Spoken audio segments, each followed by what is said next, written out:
T.B.Photo X1.5 TFX, and welcome back to another video. Well, now I've had a little bit of experience with underwater photography, but yeah, as you can see in my previous installments, I have used the CNC DX1G as a 10 megapixel camera, and it was used with the CNC YS110 and so on, and it was a pretty good camera and so on. It's from a different time. It was still a CCD sensor camera compared to the more prevalently used CMOS cameras or camera sensors used today, and 10 megapixel is kind of a little bit on the low side in present day terms. But all in all, I thought that what if I could just dream on and go through what would I want to have in a underwater digital camera system. And yeah, so roll intro. My experience with Kermit, the SeaFrogs camera housing, a CLS that is not a German car model, reading a Scuba special edition of Playboy, the Nikonos RS brochure, fanboying over other YouTube dive-related channels, and I'm still sitting in a chair with a noticeable improvement. And we're back, yeah, thank you. Well, as stated before, the DX1G was a good learner platform, but now I've actually graduated, as you saw in my previous installment, to the SONY a6000 in a SeaFrogs housing. I think I'm gonna, in that case, nickname this setup Kermit, and then the cam park would be Miss Piggy, because it's piggybacking on the SeaFrogs housing, the cam park action camera. So this system was actually quite good actually, but there's a few things I don't really like about it. First of all, the grip is way too big for my hands. If I'm using my 5mm or even 7mm diving gloves, it becomes a bit cumbersome to have a good purchase on this handle. This handle is either made for you to have bare-handed or for someone who actually has bare hands.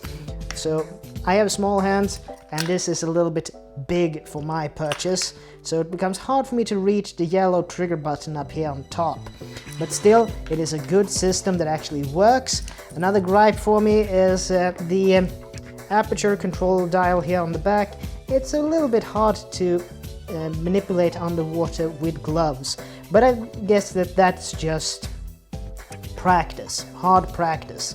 Also, I have a little bit of a lanyard here, the lanyard loop for the cam park camera as well. So this system actually works good for me for the present, but more about what I would really enjoy to have in the future.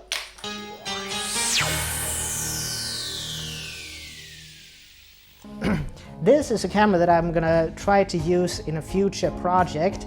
Yes, I know it's a film camera, yes, I know it's vintage, but taking good care about it, a little bit of TLC, these should still be fairly reliable systems to be used in present day diving. And it's the Nikonos 5 with the SB105 strobe unit. And yeah, I have also this little diffuser put on it. See if I can take it, yeah. As you can see here, and it has a slave unit in it as well. So let's see here now, there we go, something like that, good. But anyway, let's move on then, shall we?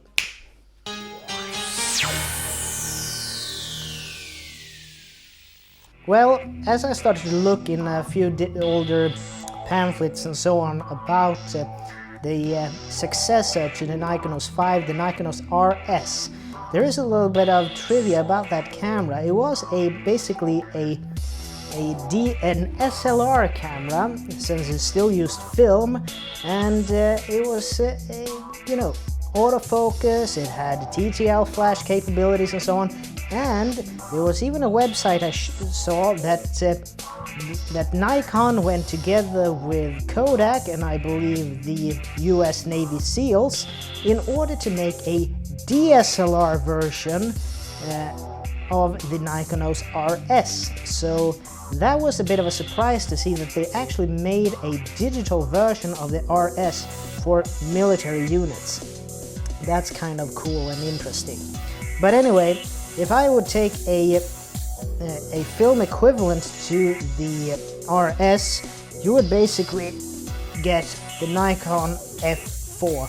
I mean, this is a classic in its own right, and why would I say that this would be a good blueprint and also a analog, the on-land version of the Nikonos RS? Well, those controls on the top side, these are, you know, the tactile feeling of all the manual controls, everything has a single function and so on.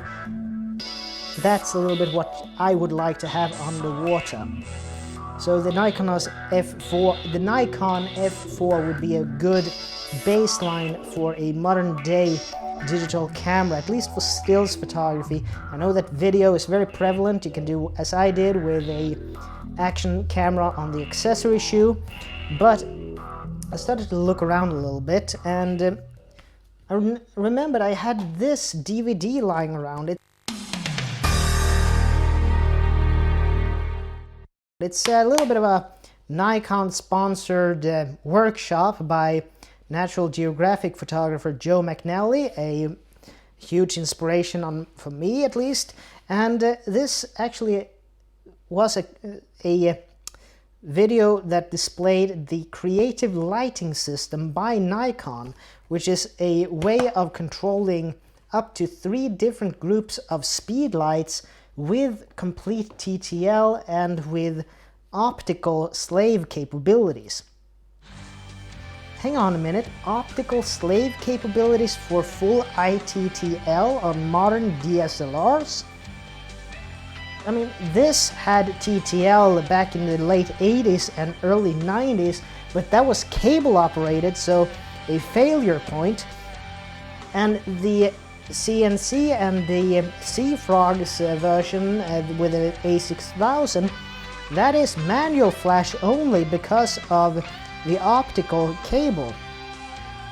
But I mean, this is a little bit of a gadget that I have shown in another videos in the past, the SU-800, which is a flash controller for the creative lighting system. And I also know that this old workhorse of mine, the Nikon D7200, that has a built-in pop-up flash, this is actually compatible with the creative lighting system for group A and B. You can't have a group C in camera, but you can have a group C on the SU-800. So wait on a minute. If I could have a underwater housing with either the D7200 and or a complete standalone purpose-built digital camera for underwater photography that is compatible with the creative lighting system, and if Nikon could make, or any other third party could make underwater flashes with the same type of slave unit as in the creative lighting system, and using fiber optic cables connecting the camera to the slave flashes, you basically have optical i-TTL full manual or automatic mode underwater.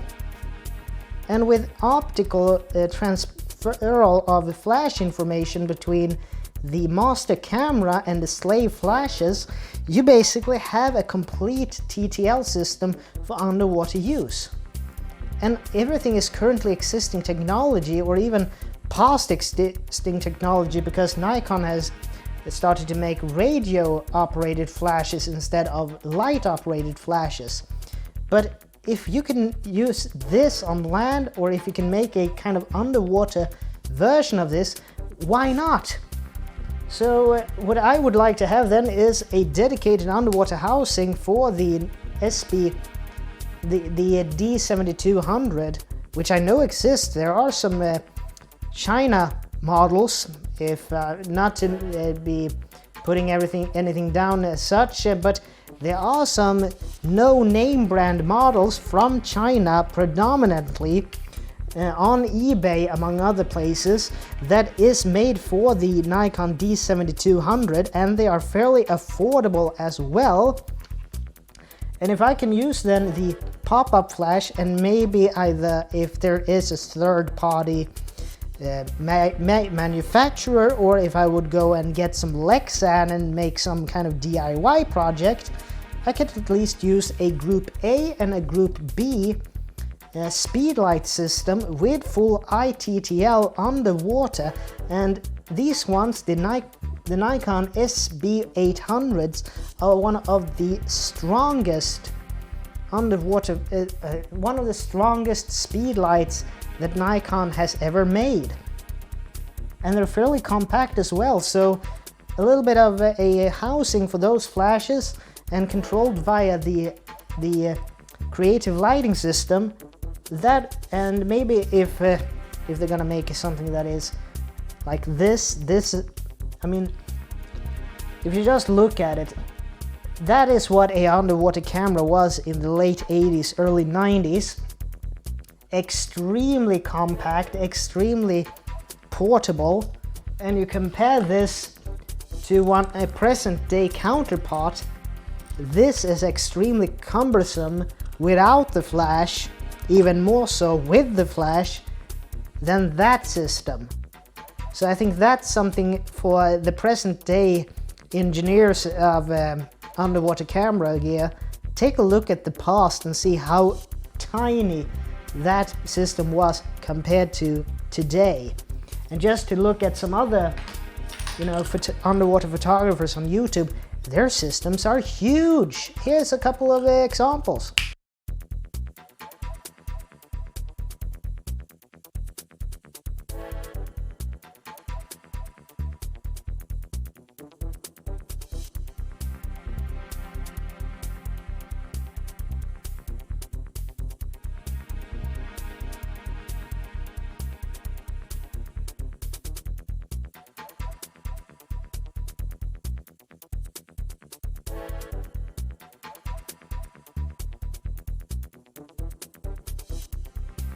Also, these are great channels to subscribe to. If you haven't subscribed to these, I would really recommend you to do it, because what they do are incredible. Well, if I have this system, then it would be my dream underwater camera to have a system that is compatible with the creative lighting system, and have 2 to 3 groups of flashes that I can individually use either i-TTL, full manual, or full independent automatic mode for each individual flash group, and have a group A, a group B, and even maybe a group C. That would be extremely beneficial to underwater photography. But then also, what lenses would I like to be able to use underwater? Well, this is an APS-C sensor camera, so I've actually done a little bit of a cheat sheet. So if I could wish for an underwater digital camera, what I would like to have, well, I would like it to be, able to go down to at least 60 meters, being watertight to 60 meters. Why 60 meters? Because the deepest most recreational divers can go is 30 meters. And that would be that I have all the conservative measures in place, because you can double the depth and the camera should still be watertight. So that would be the first one. The secondly, as you know, most of these old school DSLRs have this display on the top here. Tony Northrup famously calls this a Casio watch style. But then I thought, well, what could we display there that would be beneficial for a scuba diver? Well, what if you use a camera like so, and you just flip it like so quick, and you have a bottom timer, like the now very famous Scuba Pro 330M. that was basically introduced in 1989. It's not a dive computer, it's a bottom timer that gives you basically your depth, your dive time, and all those essential units of measure right there on your camera screen. Well, you had it on a wrist-mounted little display, but that would be a cool thing to have in a underwater camera, at least in my opinion. Also built in, it would be cool to have a 3-axis gimbal compass inside the camera, a built-in 3-axis indicator for pitch, roll, and yaw. It would be for, you know, like having a gimbal inside the camera that will tell you if you have a straight horizon or if it's crooked in any way.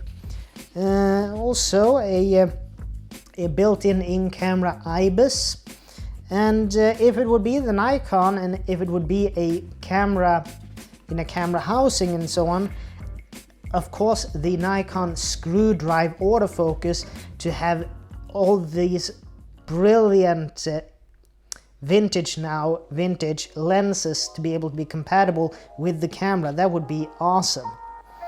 So yeah, I have a whole bunch of different things that I would like to have here, but I think that that's a little bit overkill.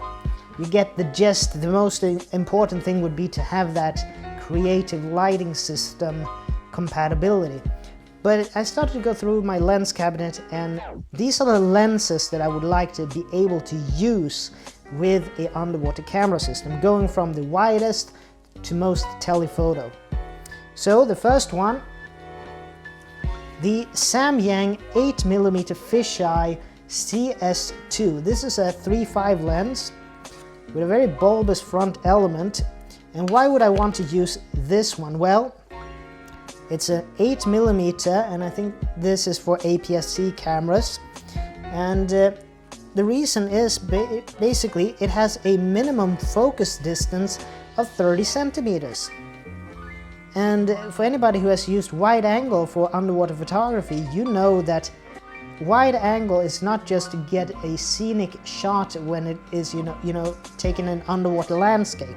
That's not what it's about. There is a very good video by Alec Peirce, Scuba. I'm going to link that one in the description, when he talks about that underwater wide angle, and he talks specifically about the Nikonos 15mm wide angle. The reason for underwater wide angle is to get close to your subject, to have as little water as possible between the subject and the front lens of the camera, and also be able to have a good background. So maybe you want to have a fish in the foreground, and in the middle ground or the background you have a silhouette diver. Or even if you have strong enough flashes, you can have one flash pointed to the fish and one flash pointed to the distant background diver. And the TTL system would basically measure and balance the ratio between the flashes in order to get a more correctly exposed image. So this for wide angle. Then as a general purpose lens would be something like this one, the Sigma 10 to 20mm 3.5 DC HSM. I mean, this one is also for APS-C cameras only, but the reason is a 10 to 20mm is basically a fairly decent zoom range, and keep in mind that every focal length on these lenses are scaled for 35mm equivalent or full frame equivalent, so you have to basically multiply this with 1.5 in order to get the full frame equivalent. So it becomes basically a 15 to 30mm. 15 to 30mm. So that would be a good wide angle zoom lens to be used underwater, in my opinion. And then we go back to prime lenses. Here's one that I put on in as a little bit of a specialty one. It's a Sigma Super Wide 2. This is a 24mm 2.8 lens, And the reason is that this one also can do, this can basically go down to 18 centimeters. 18 centimeters is the closest focal distance of this lens, which would also be good for underwater photography when you actually want as little distance as possible between your subject and the camera. So that would be another good semi-wide, because this will become more like a 50 underwater because of also the refraction of the water. So all of these lenses would actually be a little bit more higher focal lengths than what is stated on the lenses. They say like this on the Nikonos here is the 35mm, and this 35 acts more like a 50mm underwater. And finally, another specialty lens that I also would think would be incredible to use underwater, and especially if you could use the creative lighting system, and that would be the legendary Nikon, micro Nikkor 60mm 2.8D lens. I mean, this one is a 1:1 true macro lens, so 60mm would become a bit like 90mm as an FX equivalent, and even further like what should we say, 105, 135 underwater, something like that, because it will become more of a tele than it is on land. But this as a macro photography lens underwater, I mean, most other ways to do macro underwater, at least with this system, either you have a dedicated macro lens in camera like a lot of people use nowadays with their big rigs, or as they did with the Nikonos system, that they used extension tubes.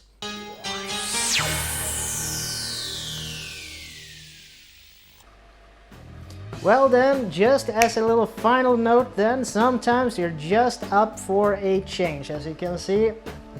Yeah, this was an interesting way to start to end this video on, but as you can see now that that broom of a ponytail is no more, and yeah, I realized I needed to do a change to my hairstyle, because when you use a dry suit and you put that hood over you, it wreaks havoc on your hair actually. So that's a little bit of the shtick for why I actually decided to finally get a haircut. But anyway, I would like then to do a little bit of a shout out to Little Italy Barbershop and Clothes. Well, let's see, I have the receipt here so I just can tell you. So if you're ever in Uppsala and you want to have a nice haircut in an old school Italian style barber shop, I think they actually do some facial hair treatments as well. Svartbäcksgatan 23. Svartbäcksgatan 23, that's the address for it, and it's in a little bit of the more classy areas. I think I have some images from before when I walked past there, but maybe I'll put some of this, here or anything. But yeah, and as always, well, I thought that it was time for a change, and yeah, I couldn't be happier with the result. So yeah, actually then that would be my little escapade into if I could dream freely what I would like to have in the way of an underwater photographic camera, and what type of deal it would be. So, but as stated, I would like to hear from you guys now. What would your dream camera setup be for underwater photography? Put it in the comment section below. And yeah, as always, this is Tobias Bergstrom from T.B.Photo X1.5 TFX, and I'd like to see you guys in the next video. And as always, take care from now on. Bye.